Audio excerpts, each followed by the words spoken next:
Hi friends, ఈరోజు నా వీడియోలో ఇంత తిన్నా తినాలి అనిపించే ఒక వెరైటీ అయిన స్వీట్ ఐటమ్ అనేది షేర్ చేస్తున్నాను. Chettinad special ukkarai sweet. ఇది తప్పకుండా ఇదే విధంగా ట్రై చేయండి, చాలా టేస్ట్గా ఉంటుంది. ఇప్పుడు శ్రావణ మాసం వచ్చేస్తుందండి, ఒక స్వీట్గా తయారు చేసి పెట్టండి. వీడియోకి వెళ్ళిపోతే ఇంకెందుకు లేటు, రండి. హాయ్ ఫ్రెండ్స్, నమస్తే, welcome to Anu's kitchen. Chettinad special ukkarai sweet తయారు చేసుకోవడానికి ముందుగా ఇక్కడ నేను 1 కప్పు పెసరపప్పు తీసుకున్నానండి. ఏ కప్పుతో అయితే తీసుకుంటారో అదే కప్పుతో మెజర్మెంట్స్ తీసుకోండి. ఉక్కారాయ్ స్వీట్ తయారు చేసుకోవడానికి ఇక్కడ నేను ప్యాన్లో 1 కప్పు మనం తీసుకున్నాం పెసరపప్పు. ఇదంతా కూడా దీంట్లో వేసేస్తున్నాను ప్యాన్లో. ఇంకా నెయ్యి కానీ ఏం కూడా వేయనవసరం లేదు. పెసరపప్పు దోరగా మంచి కలర్ వచ్చే వరకు కూడా వేయించుకోవాలి. ఇది బాగా వేగిన తర్వాత మంచి స్మెల్ వస్తుంది, అప్పటి వరకు కూడా పెసరపప్పును వేయించుకోవాలి. పెసరపప్పు ఇలా వేగిన వెంటనే కూడా మొత్తం కూడా ఇది బాగా చల్లారనివ్వాలి. చల్లారిన తర్వాత ఒక 3-4 టైమ్స్ వరకు కూడా పెసరపప్పును బాగా క్లీన్ చేసుకోవాలి. ఈ విధంగా 3-4 టైమ్స్ వరకు కూడా బాగా క్లీన్ చేసుకున్న ఈ పెసరపప్పును అంతా కూడా కుక్కర్లో వేసేస్తున్నానండి. కుక్కర్లో అయితే మనం తొందరగా అయిపోతుంది. అదే మామూలుగా కూడా ఉడికించుకోవచ్చు, టైం పడుతుంది కొద్ది. ఇక్కడ పెసరపప్పు 1 కప్పు తీసుకున్నాం. 1 కప్పుకి 1.5 కప్ అనేది వాటర్ యాడ్ చేసుకోవాలి. ఇక్కడ బాగా మెత్తగా ఉడికించుకోకూడదండి. ఒకసారి బాగా కలిపేసుకుందాం. కుక్కర్ లీడ్ పెట్టేస్తున్నానండి. కుక్కర్ లీడ్ పెట్టేసి 2 విజిల్స్ వచ్చే వరకు కూడా కుక్ చేసుకోవాలి. ఇది బాగా మెత్తగా అయిపోతుందండి, అందుకని మనం వాటర్ తగ్గించుకొని పోసుకోవడం వల్ల మెత్తగా అనేది ఉడకకూడదు పెసరపప్పు.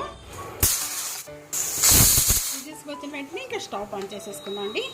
ఇది సైడ్ పెట్టేసుకుందాం. ఏ కప్పుతో అయితే మనం పెసరపప్పు తీసుకున్నామో అదే కప్తో 2 కప్స్ అనేది ఇక్కడ బెల్లం వేస్తున్నానండి ఈ ప్యాన్లో. స్వీట్ ఎక్కువగా తినే వాళ్ళైతే కొద్దిగా వేసుకోవచ్చు. 1 కప్ అనేది వాటర్ యాడ్ చేస్తున్నానండి. బెల్లం అంతా కూడా బాగా మెల్ట్ అయిపోతే సరిపోతుంది. ఇది పాకం అక్కర్లేదండి, దీనికి స్వీట్కి పాకం పెట్టుకోని అవసరం లేదు. 2 కప్స్ బెల్లం తీసుకున్నాము, 1 కప్ అనేది వాటర్ యాడ్ చేశాను. బెల్లం అంతా కూడా మెల్ట్ అయిపోయి 2 పొంగులు వస్తే చాలు అనమాట. దీనికి ఇంకా స్టవ్ ఆన్ చేసేసుకుందాం. దీన్ని సైడ్ పెట్టేసుకుందాం. వడపోసేసి సైడ్ పెట్టేసుకోండి. ఎందుకంటే ఇవి చూస్తున్నారు కదా, ఈ బెల్లము కరిగిన తర్వాత ఈ పీచు ఇవన్నీ ఉంటాయి, మట్టి ఉంటుంది, ఇదంతా కూడా క్లీన్ అయిపోతుంది. ఈ స్టవ్ ఆన్ చేసేసి వేరొక ప్యాన్ తీసుకొని 1/4 కప్ అనేది గీ వేస్తున్నాను. ఇవి బాగా కాగిన వెంటనే కూడా మీరు ఎన్ని డ్రై ఫ్రూట్స్ తీసుకుంటారో అన్ని డ్రై ఫ్రూట్స్ ఈ గీలో వేయించేసుకున్నాం అండి. ఇక్కడ ఈ కలర్ వచ్చే వరకు వేయించుకుంటే చాలు. ఇలా వేయించుకున్న వాటిని అన్నీ కూడా ఒక బౌల్లో తీసేసుకుందాము. సేమ్ ప్యాన్లోనే మనం ఇప్పుడు జీడిపప్పులు వేయించుకున్న ప్యాన్లోనే మొత్తం కూడా అదే నీళ్ళు ఇక్కడ మనం ఏ కప్పుతో అయితే మనం పెసరపప్పు తీసుకున్నామో అదే కప్పుతో 1/2 కప్ అనేది ఇక్కడ నేను బొంబాయి రవ్వ వేస్తున్నానండి. ఇది లో ఫ్లేమ్లో పెట్టుకొని వేయించుకోవాలి. కలర్ వచ్చే వరకు కూడా వేయించుకోవాలి. 1/2 కప్పు బొంబాయి రవ్వకి 1 టేబుల్ స్పూన్ నేను కొబ్బరి వేస్తున్నానండి. ఇది డ్రై కోకోనట్. ఈ కలర్ వచ్చిన వెంటనే కూడా ముందుగా మనం కుక్ చేసుకున్న పెసరపప్పు అంతా కూడా దీంట్లో యాడ్ చేస్తున్నాను. ఈ విధంగా కలుపుతూ కుక్ చేసుకోవాలండి.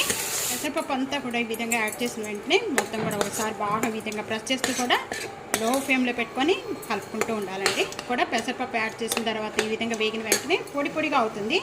పొడి పొడిగా అయిపోయిన వెంటనే కూడా 1 టేబుల్ స్పూన్ అనేది గీ యాడ్ చేస్తున్నాను. నెయ్యి అనేది ఎక్కువగా ఉంటేనే బాగుంటుందండి. ఇప్పుడు ఈ విధంగా వేయించుకున్న వెంటనే కూడా ముందుగా మనం బెల్లం వాటర్ అన్నీ కూడా దీంట్లో యాడ్ చేసేసుకోవాలి. కొద్ది కొద్దిగా పోసుకుంటూ కూడా ఈ విధంగా కలుపుకుంటూ ఉండాలి. ఒకేసారి పోసుకుంటే ఉండలు వచ్చేస్తుందండి. ఉండలు లేకుండా సాఫ్ట్గా ఉండాలి. ఈ బెల్లం అంతా వాటర్ యాడ్ చేసిన వెంటనే కూడా ఇప్పుడు లో ఫ్లేమ్లో పెట్టేసేసుకొని ఇదంతా కూడా బాగా టైట్ అయ్యే వరకు కూడా ఈ విధంగా ప్రెస్ చేస్తూ కూడా కలుపుతూ ఉండాలి. ముందుగానే వాటర్గా ఉంటుందండి, తర్వాత కొద్దిగా బాగా టైట్ అయిపోతుంది. నేను 3 యాలకులు తీసుకున్నానండి. స్మెల్ చక్కగా ఉంటుంది, బాగుంటుంది. ఇది శ్రావణ మాసం కాబట్టి తప్పకుండా ఇదే స్వీట్ తయారు చేసి అమ్మవారికి ప్రసాదంగా పెట్టండి. చాలా టేస్ట్గా ఉంటుంది, చాలా వెరైటీ స్వీట్ అండి. ఇది పెసరపప్పు కాబట్టి కింద మాడే అవకాశం ఉంటుంది. కలుపుతూ ఉండండి. మీకు ఇష్టమైన డ్రై ఫ్రూట్స్ దీంట్లో వేసుకోవచ్చు. ఇది చల్లారిపోయిన తర్వాత ఇంకొద్దిగా టైట్ అయిపోతుందండి. ఈ విధంగా టైట్ అయిపోయిన వెంటనే కూడా బంద్ చేసేసుకుంటే చాలు. ప్లేట్లో తీసేసుకుందాము. Chettinad special ukkarai sweet ready అయిపోయింది. తప్పకుండా ఇదే విధంగా ట్రై చేయండి. శ్రావణ మాసం వచ్చేస్తుంది, ఒక ప్రసాదంగా తప్పకుండా ఈ విధంగా ట్రై చేసి మీకు ఎలా ఉందనేది కామెంట్స్లో తెలియజేయండి. ఫ్యామిలీతో ఫ్రెండ్స్తో షేర్ చేస్తూ ఉండండి. వీడియోని లైక్ చేస్తూ ఉండండి. సబ్స్క్రైబ్ చేయడం అస్సలు మర్చిపోవద్దు. Thank you for watching. Next వీడియోలో మళ్ళీ కలుద్దాం. అంతవరకు సెలవు. బాయ్.